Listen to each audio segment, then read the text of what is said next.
Through CF Peer Connect, mentors have a wonderful opportunity to support their peers, and having effective communication with your peer match can be a rich, rewarding experience. A person seeking peer support may be reaching out for a variety of reasons, and meeting these needs requires good communication skills.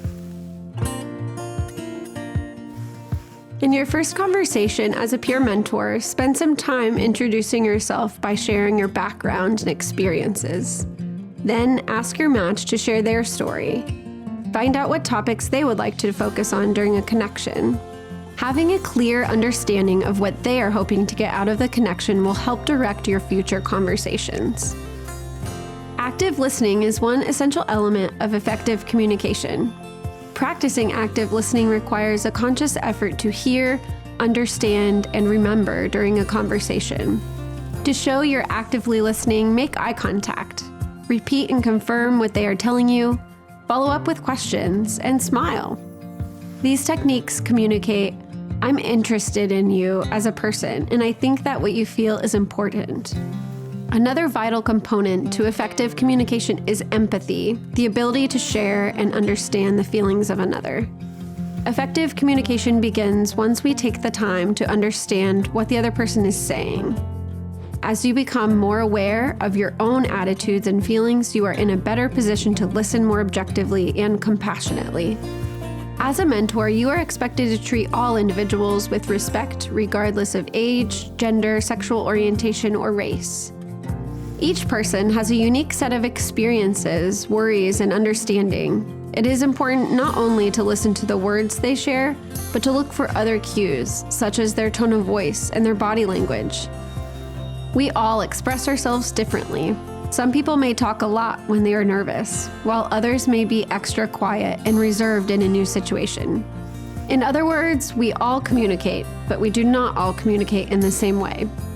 Being honest and open will convey genuine feelings of sincerity and caring, and will help build a trusting relationship.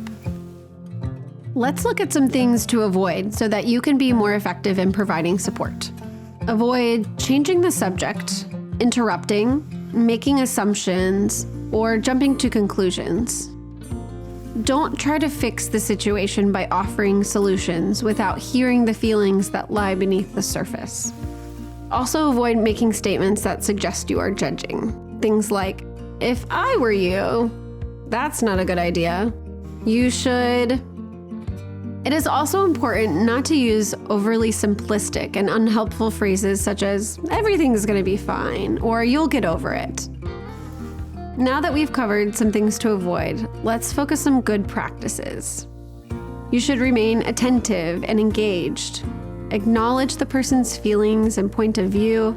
Use open-ended questions that allow them to elaborate and discuss in detail. If someone shares an opinion or an action that you wouldn't agree with, pause and consider a compassionate, non-judgmental response like, "Tell me why you feel that way," or "I'd like to hear more on your thinking."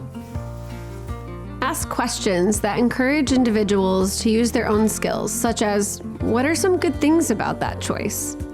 "What other possibilities have you considered?" Or "What do you think would happen if?" Another important element for peer support relationships is confidentiality.